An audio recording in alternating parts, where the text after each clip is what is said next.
You know, I was sitting in the departure lounge at Dallas-Fort Worth not too long ago, scrolling through the news on my phone, and a headline stopped me cold. It wasn't about flight delays or a new route to Tokyo. It was about a piece of legislation that had just been reintroduced in Congress, and it essentially claimed that the most popular rifle in America, the one owned by millions of people for sport, for competition, for defense, was about to be banned. Again. And I had to put my phone down and just look around the terminal at all the people rushing to their gates, and I wondered how many of them have absolutely no idea that the ground beneath their feet is about to shift. So, here's the question I have for you, and I really want you to think about it. If the government told you tomorrow that you had to turn in a firearm you've owned for years, or modify it to the point where it's no longer the gun you bought, would you actually do it, or would you dig in your heels and risk the consequences? I am genuinely curious about where people's heads are at on this, especially with everything heating up the way it is. Drop your answer in the comments, because the way you respond to that question tells me everything about how you see this debate unfolding. And stick with me, because what we are about to walk through is not just about a rifle, it's about the maze of laws that could trap the unsuspecting traveler, the law-abiding citizen, and the guy who just wants to protect his family. I've spent years traveling across this country, and one thing I've learned is that the average person's understanding of firearms laws is usually about 10 years out of date and about 1,000 miles off target when it comes to specifics. People hear assault weapons ban and they think back to the 90s, they think about Columbine, they think about political talking points. But they don't think about the Transportation Security Administration agent rifling through their checked baggage.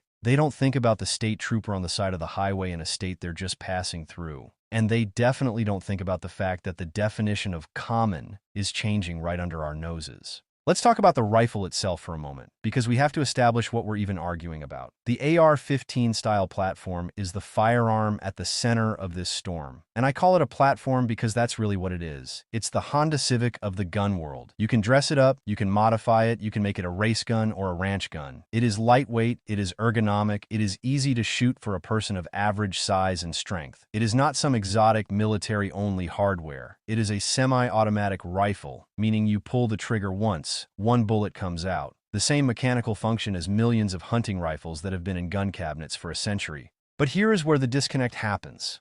In the eyes of the law and in the eyes of the public, perception is reality. And the perception of this rifle has been molded by the media, by Hollywood, and by the very real and tragic events that we see on the news. When a politician stands up and says, "We need to ban weapons of war," they are not talking about a heavy, crew-served machine gun. They are talking about the AR-15. And they are tapping into a visceral fear that the average non-gun owner has when they look at a black rifle with a pistol grip and a telescoping stock. It looks scary, it looks military, and that aesthetic is what makes it such a potent target for legislation. So what does banned actually mean?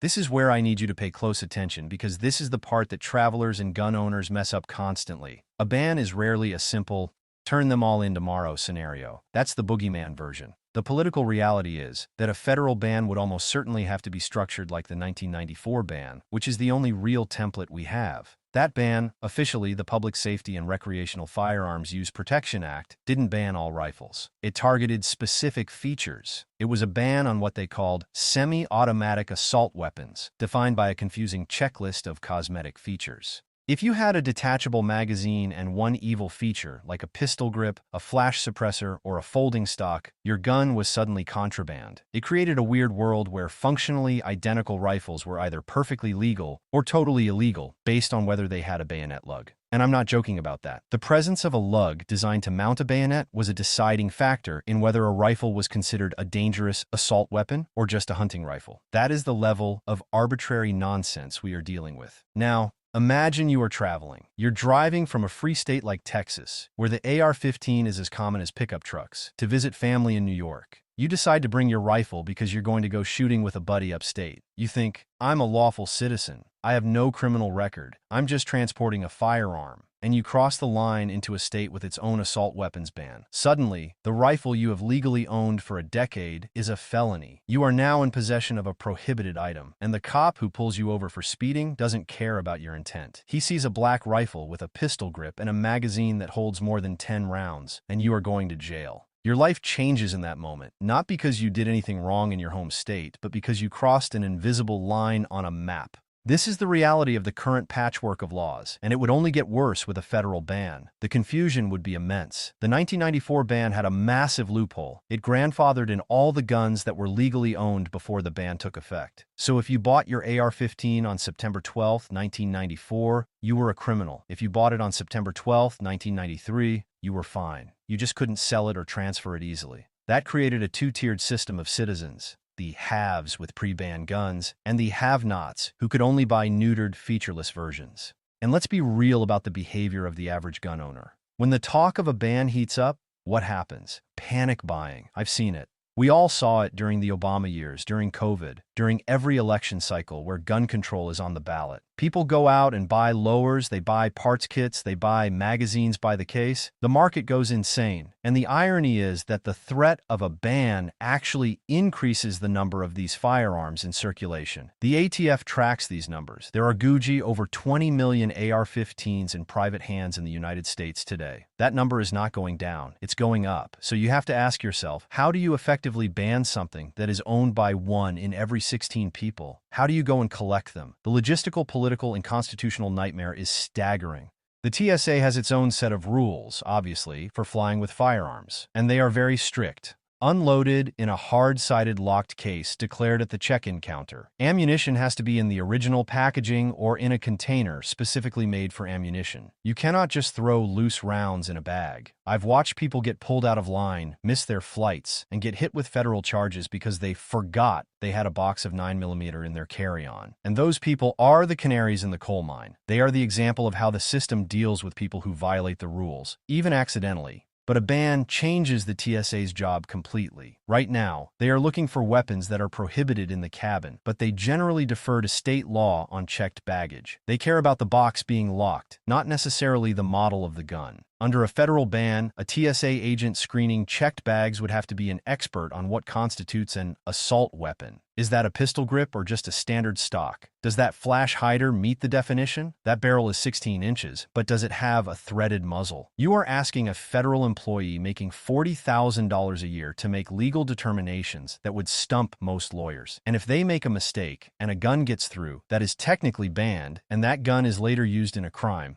the liability chain becomes a nightmare. Let me tell you about a buddy of mine, and I'll change his name to keep him out of trouble. Let's call him Dave. Dave is a competitive shooter. He's got a safe full of rifles that are worth more than my car. He travels all over the country for matches. He knows the laws better than most cops. A few years ago, he was driving back from a match in Pennsylvania to his home in Virginia. He took a wrong turn, or maybe the GPS just routed him a different way, and he ended up crossing a corner of New Jersey. Now, New Jersey has some of the most restrictive gun laws in the country. He stopped for gas, and a state trooper pulled in behind him, ran his plates, and decided to have a chat. Dave had all his guns locked up, ammo separate, legally transported under federal law, but the trooper asked to see the registration. In Virginia, you don't register long guns. In New Jersey, they have a registry. The trooper saw rifles with features that were perfectly legal in Pennsylvania and Virginia, but were contraband in New Jersey. Dave spent the night in jail. He hired a lawyer. It cost him $10,000 and a year of legal limbo to get the charges reduced to a misdemeanor and eventually expunged. He lost his right to carry in some states because of that arrest record, all because his GPS took him down the wrong road. That is the kind of consequence that doesn't show up in the political ads. It doesn't show up in the debate on CNN. It shows up in a holding cell in Sussex County, New Jersey at 2 in the morning when you're staring at the wall and realizing that your hobby, your sport, your constitutional right has just cost you everything. And if we get a federal ban, that scenario isn't just for the guy who takes a wrong turn. It's for the guy who owns a rifle he bought in 2022 that is now illegal. It's for the guy who inherits his father's hunting rifle that now has a feature on it that is banned. It turns millions of people into instant criminals through no action of their own.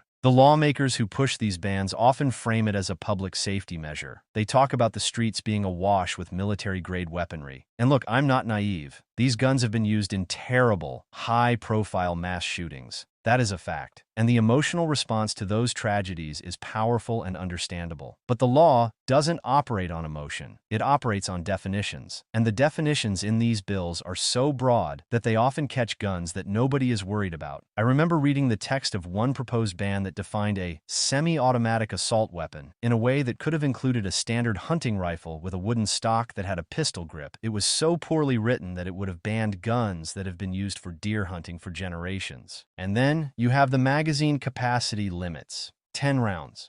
That's the magic number. But if you are a traveler or just a citizen, you have to understand that magazines are not like guns. They are small, they are easy to lose, they are easy to forget about. You might have a dozen magazines in a range bag in your trunk that you haven't looked at in months. Under a ban, if those magazines hold more than 10 rounds, you are in possession of a prohibited device. Again, the burden is on you. Ignorance is not a defense. The TSA won't care, the state trooper won't care, the U.S. attorney won't care. They will see a high-capacity magazine, and they will see a violation. I want to talk about the psychology of the officer for a second, because this is something travelers never consider. When a law enforcement officer encounters a gun, their adrenaline spikes. It is a threat. It has to be treated as a threat. If that gun is also potentially illegal, if it looks scary, if it has a black finish and a collapsible stock, the officer's tolerance for error drops to zero. They are not going to give you the benefit of the doubt. They are not going to say, well, this nice gentleman probably just forgot he had this. They are going to secure the weapon, they are going to secure you, and they are going to let the courts sort it out. And you will spend the weekend in jail while they sort it out. There is a specific term for this: constructive possession. It's a legal doctrine that means if you have access to something illegal and you have the ability to control it, you possess it. So if you are driving a car and there is a banned rifle in the trunk and you are the driver, you are in constructive possession of that rifle. It doesn't matter if it's your brother's rifle or you were just holding it for a friend. It is in your car, you have the keys, you are going down for it. I have seen families torn apart by this. A father and son driving cross-country. The son's gun is illegal in a state they pass through, and both of them catch charges. The father didn't even own the gun, but he was driving the car. That is the letter of the law. Now let's get to the core of why this particular moment feels so different. The political climate is more polarized than it was in 1994. The social media landscape amplifies every outrage, and the ATF has become increasingly aggressive in its rulemaking.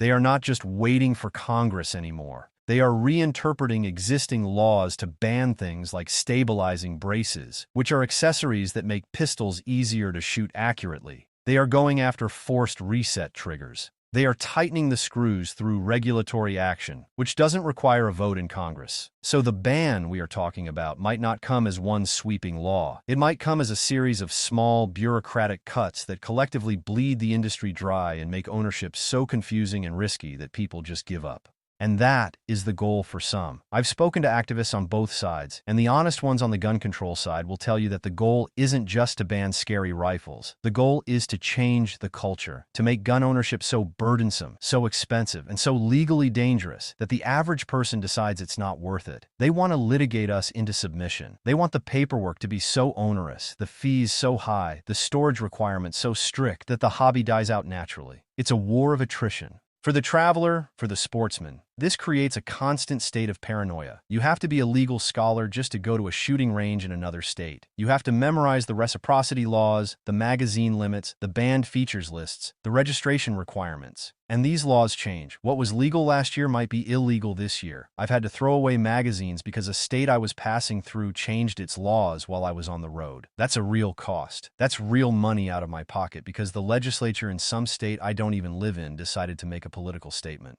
Let me paint you a scenario that is going to become increasingly common. You are flying home from a hunting trip in Montana. You have your rifle in a locked hard case, declared it, did everything by the book. You have a layover at Chicago O'Hare. In Chicago, the city has its own assault weapons ban that is even stricter than the state of Illinois. Your rifle is perfectly legal in Montana, perfectly legal under federal transport laws, and perfectly legal in your destination state. But while your bag is being transferred between planes in Chicago, a baggage handler notices the case and reports it to airport police. They open it. They see a rifle with a magazine that holds 15 rounds. Under Chicago City Ordinance, that magazine is illegal. You are not in Chicago voluntarily. You are just changing planes. But the gun is physically in Chicago. The police arrest you for possession of a prohibited large-capacity magazine. You now have a criminal charge in Cook County, Illinois, and you never even left the airport. That is the kind of jurisdictional nightmare we are living in. The federal government has the power to preempt all of this. They could pass a law that says, if you are transporting a firearm in compliance with federal law, state and local laws do not apply. They already have a version of this for interstate travel, the Firearm Owners Protection Act, but it's weak and it doesn't protect you if you stop for gas or stay overnight. A real fix would create a national standard for transport. But that's not going to happen because both sides want to keep the issue alive. The anti-gun side wants local control so they can create these no-go zones. The pro-gun side wants local control so they can have sanctuary states. The traveler is the one caught in the middle. I have to warn you about something else. The internet. People buy guns and parts online all the time. It's convenient. But if a ban passes and you have a credit card record of buying a banned magazine or a banned upper receiver, that is a paper trail. That is evidence. The government has shown time and again that they can and will use transaction data to build cases. They did it with Operation Choke Point, going after banks that did business with gun sellers. They will do it with individual purchasers if they can. So if you think you can just quietly keep your stuff and nobody will know, think again. In the digital age, everything is known, everything is tracked. And let's talk about storage. If a ban passes, what do you do with the guns you already own? Some proposals require them to be turned in with some sort of compensation, but the compensation is always below market value. They'll give you $200 for a rifle that costs $1,500. Other proposals require them to be registered, but registration is a double-edged sword. On one hand, it protects your grandfathered status. On the other hand, it creates a list. And history has shown, not just in the US, but around the world, that registration lists have been used later to confiscate guns. First you register them, then you ban them, then you take them. It's a playbook. I had a conversation with an ATF agent once off the record at a conference. I asked him how he would handle a national ban. He said, honestly, I'd probably just ignore the average guy who has one in his safe. We don't have the manpower to go door to door. But if that guy ever comes to our attention, if he gets a domestic violence call, if he gets pulled over for DUI, if his crazy ex-wife makes a complaint, then we have him, and we will use that ban to take his guns and put him in prison. That is the reality. It's not an active confiscation. It's a passive one. They build a legal trap, and they wait for you to step into it. For the traveling public, this means that any contact with law enforcement becomes exponentially more dangerous. A broken taillight in a state with a ban could end your gun ownership forever. You might beat the traffic ticket, but you won't beat the weapons charge if they find something in your car that is illegal under the new federal standard. So you have to change your behavior. You have to be perfect. You can't speed. You can't have a burned out bulb. You can't have expired tags. You have to be invisible, because if you are visible and you are a gun owner, you are a target. There's also the economic angle that people overlook. The firearms industry is massive. It supports hundreds of thousands of jobs. If you ban the most popular platform, you wipe out entire companies. You put machinists out of work. You shutter gun stores. You end competitive shooting sports that rely on these rifles. And all of that has a ripple effect. It hits the small towns where these shops are the anchor of Main Street. It hits the tourism industry in places that host shooting matches. It's not just about the guns. It's about the ecosystem around them. I remember being at a gun store in rural Ohio a few months ago. The owner was a guy in his 60s, been there for 40 years. He told me that half his inventory is ARs and AR parts. He said, if they ban these, I'm done. I'll close the doors. I can't sell bolt-action hunting rifles to stay in business. The margins are too thin. The volume is too low. The AR is what keeps the lights on. And that store is a community hub. It's where people buy their hunting licenses, where they chat about the deer season, where they take their kids for their first gun safety class. If that store closes, that community loses something. So, what do? How do you prepare? First, you stay informed. You don't rely on rumors. You read the actual text of the bills. You subscribe to updates from legal defense organizations. You know the laws of every state you plan to drive through or fly to. Second, you document everything. Keep receipts. Keep records of when you bought your guns. If there is a grandfather clause, you need to be able to prove that your gun was legally owned before the ban took effect. A photograph of the gun with that day's newspaper is not a bad idea. Third, you secure your stuff. You make sure that if you are traveling, your firearms are not accessible. They are locked, they are hidden, and they are legal. And you vote. I'm not telling you how to vote, but you have to understand that this issue is decided at the ballot box. Every election, federal, state, and local, has consequences for your rights. The people who write these laws are elected. They can be unelected. But if you stay home, if you think it doesn't matter, you are surrendering. You are letting someone else decide the fate of that rifle in your safe. I think about that headline I saw in the airport, and I think about the millions of people like Dave, like that gun store owner, like the competitive shooter who just wants to travel to a match. We are not radicals. We are not militias. We are just people who enjoy a particular hobby and believe in a particular constitutional protection. And the idea that the government could, with the stroke of a pen, turn us into criminals is terrifying. It's not just about the guns, it's about the principle. It's about whether the law exists to protect citizens or to trap them. The most common firearm in America is a tool. It is a piece of metal and plastic and wood, but it is also a symbol. For some, it's a symbol of violence and danger. For others, it's a symbol of freedom and self-reliance. And that clash of symbols is playing out in courtrooms, in legislatures, and on the highway rest stops where a tired traveler stops to stretch his legs, unaware that the rifle in his trunk just made him a felon. So, I'll ask you again, and I really want you to think about it. If the government told you tomorrow that you had to turn in a firearm you've owned for years, or modify it to the point where it's no longer the gun you bought, would you actually do it? Or would you dig in your heels and risk the consequences? Your answer says more about you than you might think. Drop it in the comments and let's have a real conversation about this, because this isn't going away. It's only getting more intense. And the more we understand the reality on the ground, the travel risks, the legal traps, the human cost, the better prepared we'll be for whatever comes next.